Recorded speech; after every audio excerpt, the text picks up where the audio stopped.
జన సైనికులు అంబటి రాంబాబు గారి ఇంటి ముందు ధర్నా చేద్దాం, ముఖ్యమంత్రిని బూతులు తిట్టాడు అని వచ్చారు. ఎవడన్నా వచ్చిన ఒక కత్తితో ఒక పోటు పొడిచాడు అనుకోండి, దానిలో అందరూ పొడిచేస్తారు, చంపేసేస్తారు. లోకేష్ నుంచి ఫోన్ వస్తుంది, మీరేం ఇంటర్ఫీర్ కామాకండి ముందండి కొట్టనేయండి అని అనేటువంటి ఒక భయంకరమైనటువంటి వాతావరణం. తిరిగి వైకాపా అధికారంలోకి వస్తే ఈవేళ అంబటి రాంబాబు గారు జరిగినటువంటి ఈ సంఘటనలు ఏవైతే వరుస సంఘటనలు ఉన్నాయో వీటికి సంబంధించి సమాధానం చెప్పాలని అనుకుంటున్నారా, మానసికంగా సిద్ధం అవుతున్నారా? నేను అసలు వైసీపీ అధికారం వచ్చే లోపే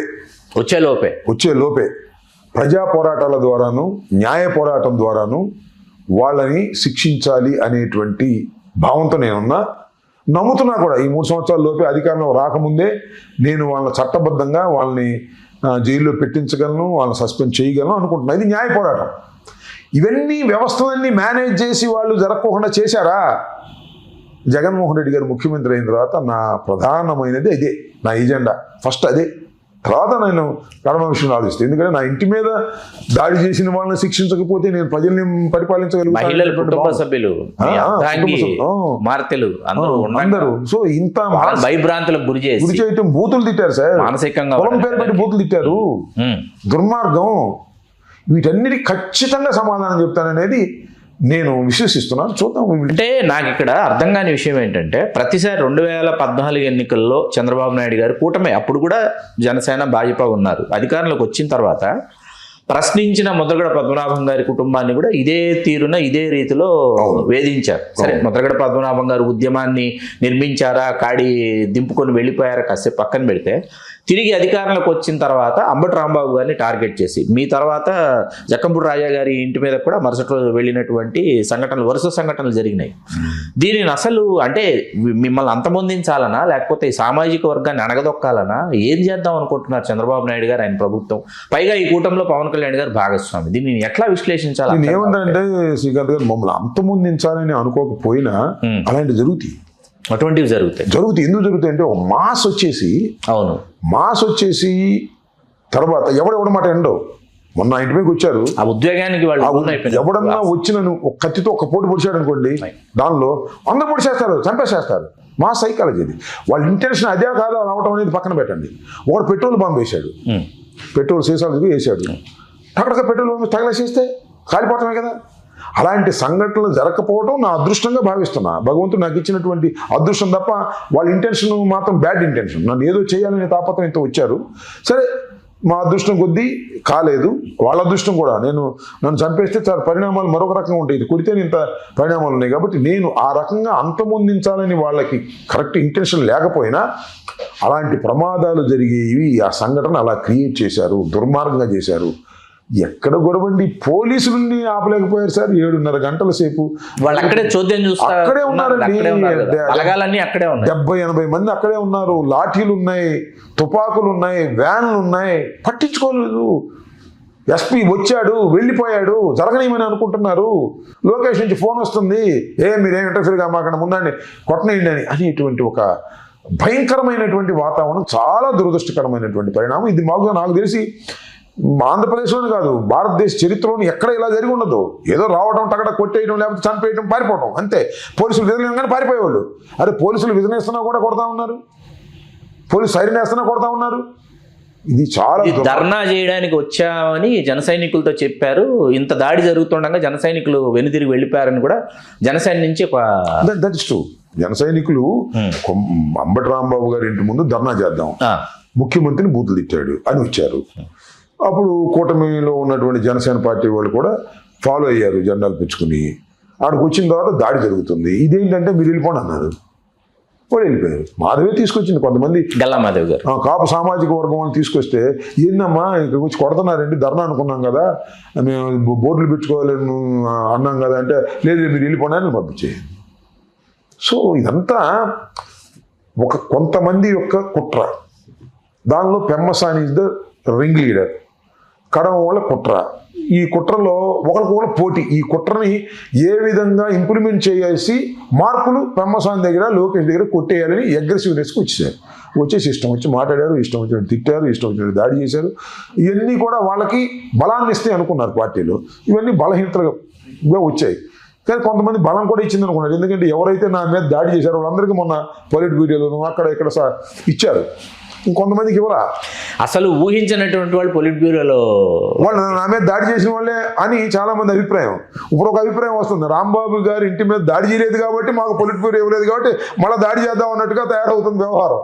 ఎంత దురదృష్టకరమైనటువంటి పరిణామాలంటే మన లోకేష్ చంద్రబాబు నాయుడు గారు చేసేది, ఎవరైతే నా ఇంటి మీద దాడి చేశారో వాళ్ళకి అగ్రతాంబూలం ఇచ్చాడనేది what message he's gone to the society, అది ఆలోచించుకోలేకపోతున్నారు. అది వైకాపా ప్రభుత్వంలో మా మీద కూడా దాడులు జరిగినాయి, లేకపోతే మా మీద కూడా ఇటువంటి సంఘటనలు జరిగినాయి, నీవు నేర్పిన విద్య నీరజాక్షన్ మేము తిరిగి చేస్తున్నాము అనేటటువంటి వాదనలు వాళ్ళు వినిపిస్తున్నారు రాంబాబు గారు. ఇప్పుడు వాళ్ళు అధికారంలో లేనప్పుడు మేము అధికారంలో ఉన్నప్పుడు దాడులు జరగలేదని నేను అనడం వల్ల కొన్ని సందర్భాల్లో జరిగాయి, కంట్రోల్లెస్గా జరిగాయి. ఆ దాడులకి ఈ దాడులకి వ్యత్యాసాన్ని గమనించాలి. చాలా వ్యత్యాసం ఉంది, సంబంధం లేదు అసలు. తెలుగుదేశం ఆఫీస్ మీద దాడి జరిగింది, అవును, టగడగా వచ్చారు, కొట్టారు, వెళ్ళిపోయారు, కేసు పెట్టారు. వాళ్ళని మొన్న కూడా అరెస్ట్ చేసి నెలల తరబడి లోపల ఉన్నారు. వాళ్ళ ప్రభుత్వం వచ్చిన తర్వాత మా ఇంటి మీద ఏంటి సార్ 5:30కు వచ్చారు, 5ంటికి వచ్చారు, సాయంత్రం 5ంటికి. శ్రీకాంత్ గారు 4:40కో 4:30కో నేను ప్రెస్ మీట్ పెట్టా. Total all media is there, అన్ని మీడియాలు వచ్చినాయి. ఆ ప్రెస్ మీట్లో నేను చేసింది తప్పు అని చెప్పిన గంట కదా అరగంటకి దాడి జరుగుతుంది. వీళ్ళందరూ అక్కడే ఉన్నారు, ఎలా ఇంకా బ్యాగులు తీసుకుని వాళ్ళందరూ లైవ్ చూపిస్తున్నారు. ఎంతసేపు అండి, 5 నుంచి 12:20 నన్ను అరెస్ట్ చేసేంత వరకు కూడా ఇలా జరిగింది కదా. మన నన్ను తీసుకెళ్లారు జైల్లో పెట్టారు కదా. రాత్రి 2:30కి నన్ను బయటికి తీసుకొచ్చి నా కాళ్ళు చీల్చి నన్ను ఇబ్బంది పెట్టాలని ప్రయత్నం చేయడం ఎంత దుర్మార్గం అండి. ఈ దాడులు అంటే ఇదేనా ప్రభుత్వాలు చేయాల్సింది? మీరు ప్రశ్నించలేదా, ఏం చేస్తున్నారు, ఎందుకు పైకి తీసుకొచ్చారని? మీరు ప్రశ్నించా కదా, ప్రశ్నించాను, వార్నింగ్ ఇచ్చాను, గుర్తుపెట్టుకోండి. మళ్ళా నేను ఈ రాష్ట్రంలో మంత్రిని అవుతాను, మళ్ళీ మా ప్రభుత్వం వస్తుంది, మీ అందరి సంగతి తెలుస్తాను అన్న తర్వాత తగ్గారు వాళ్ళు. సో ఇంత దుర్మార్గంగా చేయటాన్ని దాన్ని పోల్చడం ధర్మం అనుకుంటే పోల్చమని నాకేం అభ్యంతరం లేదు. తెలుగుదేశం కూటమి సభ్యులు ఎవరైనా ఉంటే దీనికి సమానం చెల్లైందని అనుకుంటే భావించండి, ప్రజలట భావించడానికి వీల్లేదని నా భావన. అది దాన్ని పోల్చడం సరైంది కాదు. పోల్చడం అనేది తప్పు మార్గంలో నడిపించడానికి ప్రయత్నం చేస్తున్నారు అనేది నా ఆరోపణ. మీరు మాట తూలారని అనుకుందాం, మీరు పశ్చాత్తాపం చెందారు. మాట తూలి పశ్చాత్తాపం చెందిన 18 రోజులు జైలులో పెట్టేంతటి తప్పు మీరు చేశారా? మీరు న్యాయవాది, మీకు తెలుసు. దానికి కేసులు ఉండవండి, దానికి కేసులే పెట్టరండి. అందుకనే వాళ్ళు రాశారు ఏమని, కులాన్ని పెట్టి బూతులు తిట్టాడు, కుల ఘర్షణలకు రెచ్చగొట్టడానికి ప్రయత్నం చేశాడు, సపోర్టింగ్ చేశారు. దురదృష్టం, అసలు దానిలో రిమాండ్ ఇవ్వడానికి వీల్లేదు, కేసు యాక్సెప్ట్ చేయడానికి వీల్లేదు. సరే రిమాండ్ ఇచ్చారు, కేసు యాక్సెప్ట్ చేశారు. ఐ విల్ ఫైట్ ఇన్ ఈ హైకోర్ట్ అండ్ సుప్రీంకోర్ట్, ఎక్కడ ఏ కోర్టులో అవకాశం ఉంటే దానికోసం దీర్ఘకాలికంగా ఫైట్ చేస్తాను. జరిగింది మాత్రం చాలా తప్పు, అన్యాయం. పోలీసు కరెక్ట్గా చేయలేదు, లోయర్ కోర్ట్స్ కూడా కరెక్ట్ డిసిషన్స్, రాంగ్ డిసిషన్స్ తీసుకోవడం అనేది నా అభిప్రాయం. దాని మీద I will go to the legal fight, దాన్ని నిరంతరం లీగల్ ఫైట్ కొనసాగిస్తాను. నేనేం దీన్ని వదిలిపెట్టను, ఎందుకంటే నేను న్యాయవాదిని, చదువుకున్నవాడిని, సుదీర్ఘకాలం రాజకీయాల్లో ఉన్నవాడిని. నా కేసు ఒక ఎగ్జాంపుల్ కావాలి ఈ రాష్ట్రానికి అనేది నా అభిప్రాయం. ఇలా దాడి చేస్తే ఇలాంటి పరిణామాలు వస్తాయి న్యాయపరంగా అనేది దాడి చేయాలనుకున్న వాళ్ళు, చేసిన వాళ్ళకు గుణపాఠం కావాలనేది నా అభిప్రాయం. దానికోసం ఫైట్ చేస్తాను, టైం విల్ డిసైడ్. ఆ సామాజిక వర్గానికి చెందిన మహిళ మీ గురించి మాట్లాడిన వీడియోస్ కూడా నేను చూశాను. చూసిన తర్వాత భౌగోళికంగా 3.5 లక్షల పైచీలకు కమ్మ సామాజిక వర్గం ఓటర్లు ఉన్నటువంటి ప్రాంతం గుంటూరు. భౌగోళికంగా ప్రపంచవ్యాప్తంగా తీసుకుంటే వాళ్ళు సింగిల్ లార్జెస్ట్ గా మెజారిటీ ఓటర్స్ గా కనిపించేటటువంటి ప్రాంతం. అంటే అక్కడ వాళ్ళ ఆధిపత్యం కొనసాగాలని, వాళ్ళ మాట చెల్లుబాటు అవ్వాలని, వాళ్ళ మాటకి ఎవరు ఎదురు రాకూడదని రాంబాబు గారు, అది మీరు తెలిసి తూలారా తెలియకుండా తూలారా ఆ మాట మిమ్మల్ని రెచ్చగొట్టి మాట్లాడించారు. ఆ విజువల్ కూడా చూశాను నేను. తర్వాత జరిగినటువంటి సంఘటనలు చూస్తే ఇది మా రాజ్యం, ఇది మా ప్రాంతం, మా మాట చెల్లుబాటు అవ్వాలనేటటువంటి ఒక నియంతృత్వ ధోరణి కనిపిస్తుంది. దీన్ని మీరు ఎట్లా విశ్లేషిస్తారు రాంబాబు? ఖచ్చితంగా what you said is 100% correct. ఇక్కడ మేము వీఆర్ సింగిల్ లార్జెస్ట్, ధనవంతులం, డబ్బులు ఉన్న వాళ్ళం, మేము కాకపోతే ఎవరు చేస్తారు? గుంటూరు లాంటి పట్టణంలో, గుంటూరు లాంటి పరిసర ప్రాంతాలు అనేటువంటి ఒక ఈగో, నేను అన్ని కంప్లీట్ ఆ కులంలో అందరినీ అన్నాం. ఈ హెడ్స్ ఆఫ్ దట్ కమ్యూనిటీ ఎవరైతే అన్నిటికీ కారణం పెమ్మసాని చంద్రశేఖర్. ఎందుకంటే అతను ధనవంతుడు, నంబర్ ఉంది, ఓట్ నెంబర్ ఉంది, డబ్బు నెంబర్ ఉంది, పదవి ఉంది. He లీడెడ్ everything. చాలామంది మీకు మనవి చేస్తున్నానండి, చాలామంది చౌదరీసే ఇలా దాడి చేయాలనేటువంటి సమావేశం జరిగినప్పుడు, దీనికన్నా ముందు ఈ తప్పు నివారించే వాళ్ళు ఉన్నారు. ఇది అసలు చేయకూడదని. తప్పు ఇది. ఇలాంటి సాంప్రదాయం గుంటూరులో ఎప్పుడు లేదు. ఇళ్ల మీద పడి చేయొద్దు, కేసులు పెట్టండి, అరెస్ట్ చేయండి అని సలహా ఇస్తే ఆ సలహా ఇచ్చిన వాళ్ళ మీద ఎక్కారు.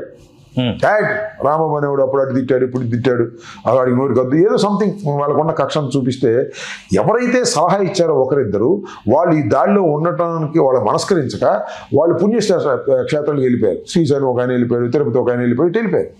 సో టోటల్ కమ్యూనిటీలో కూడా కొద్దిగా న్యాయబద్ధంగా కులతత్వం లేకుండా ఆలోచించే మనస్తత్వం ఉన్న వాళ్ళు దీన్ని ఇప్పటికీ సమర్థించలేదు. మా వాళ్ళు తప్పు చేశారు, ఇది అన్యాయం చేశారు అనేటువంటి భావన ఇవాళ కూడా నాకు అనిపిస్తూ ఉంది. సో కానీ అహంతో కూడుకున్న వ్యక్తి అక్కడ రాజ్యం చేస్తున్నాడు. ఇవాళ పార్లమెంట్ సభ్యుడే కాదు, కేంద్ర మంత్రి, నిరంతరం లోకేష్తో మాట్లాడుతూ ఉంటాడు. ఇప్పటికి కూడా కుట్రలు చేస్తున్నాడు నా మీద. ఇవాళ కూడా అప్పుడు నేను కొద్దిగా పడి లేచి సాహసంగా ముందుకెళ్తాను, మళ్ళీ పడగొట్టాలని చూస్తున్నారు. ఏదో రూపంలో మళ్ళీ పడగొట్టడానికి ప్రయత్నం చేస్తారు. దానిలో ఏమి సందేహం లేదు. వాళ్ళు డబ్బులు ఉన్నవాళ్ళు, ఆ ప్రాంతంలో నెంబర్ ఉన్నవాళ్ళు, ఆంధ్రజ్యోతి, ఈనాడు, TV5, పెమ్మసాని, లోకేష్ మళ్ళా కుట్రలు చేస్తున్నారు. కుట్రలు చేసి నన్ను ఎక్కడ చోట పడగొట్టాలని చూస్తున్నారు.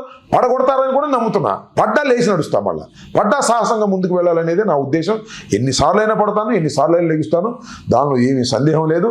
కుట్రలు కుతంత్రాలతో నన్ను అణచాలనేటువంటి ప్రయత్నం ఇవాళకి కొనసాగుతుంది.